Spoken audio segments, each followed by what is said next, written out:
4.6. Le premier groupe interrogé était celui des SS, les 24 qui vivent au rez-de-chaussée. Enfin, ils ne sont plus 24, entre les départs et les décès. Avec la plupart, nous avons simplement discuté. Nos questions clés étaient préparées à l'avance afin de croiser les informations et vérifier la véracité. Il y a eu vraiment 2 interrogatoires approfondis.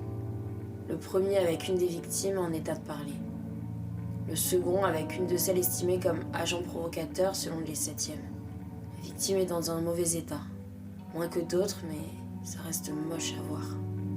Apparemment, il y a eu des violences physiques, ce qu'on voit d'un coup d'œil.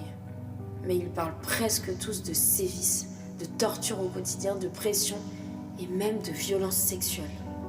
La victime, le gars en l'occurrence, que nous avons surnommé Cassandre, nous a dit être un avocat dans la Solicitors and Barrister Company, la SBC.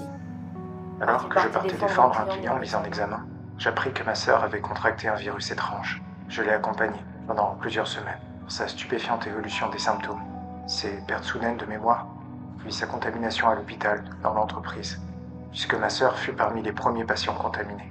J'ai enquêté pour comprendre d'où pouvait venir ce virus.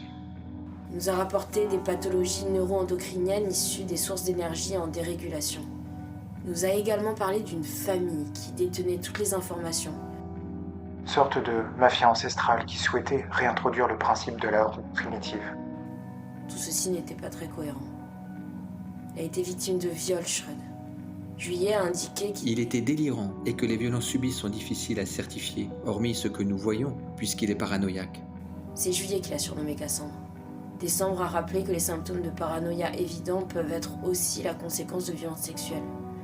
Voilà bien avancé. C'est tellement triste dans les 2 cas.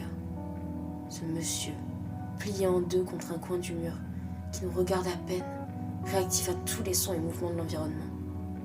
Ce n'est plus un humain. C'est un animal abandonné et paniqué. Si nous chopons les personnes qui ont fait ça, bordel! La seconde personne interrogée était plus cohérente.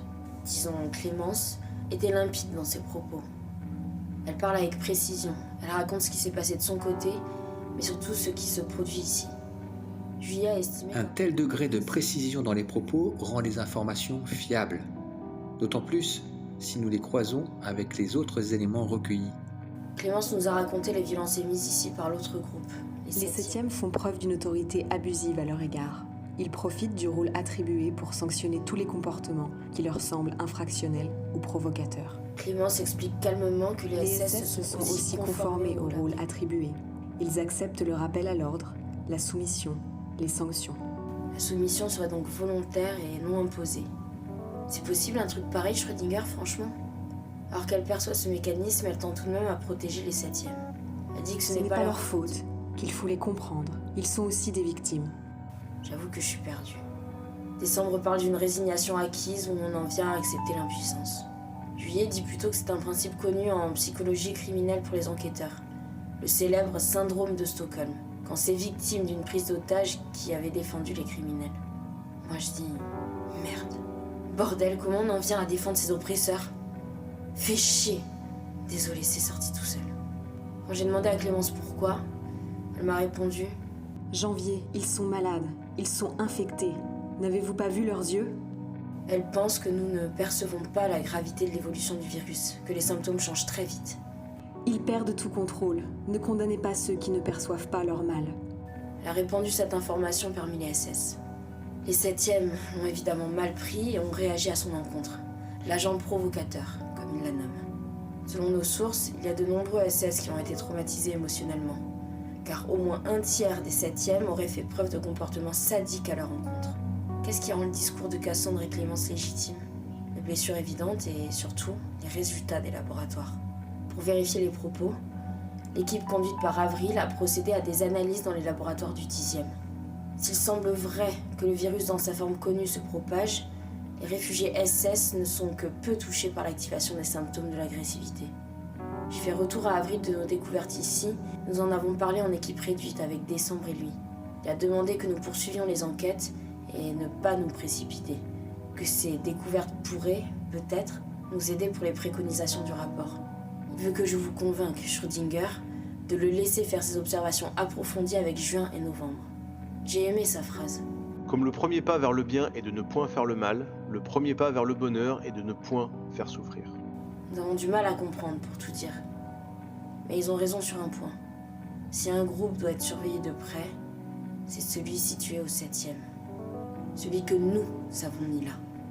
Le virus dans son évolution expliquerait de tels comportements de cruauté. Maintenant, que faire ?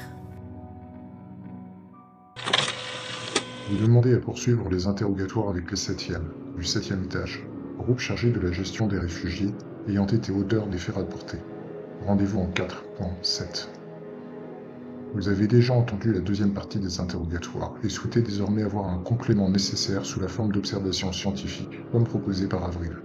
Trop d'informations vous échappent sur ce qui se passe au sein du dôme. Rendez-vous en 4.2. Vous estimez que les 12 en savent assez. Que trop d'énergie a été dépensée dans cette enquête. Vous exigez, de fait, une prise de décision et de sanction à l'égard du groupe en question. Dirigez-vous en 4.9.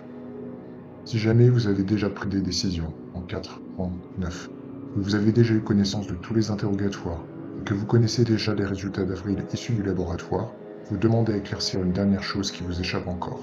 L'hiver. Dirigez-vous en 4.8.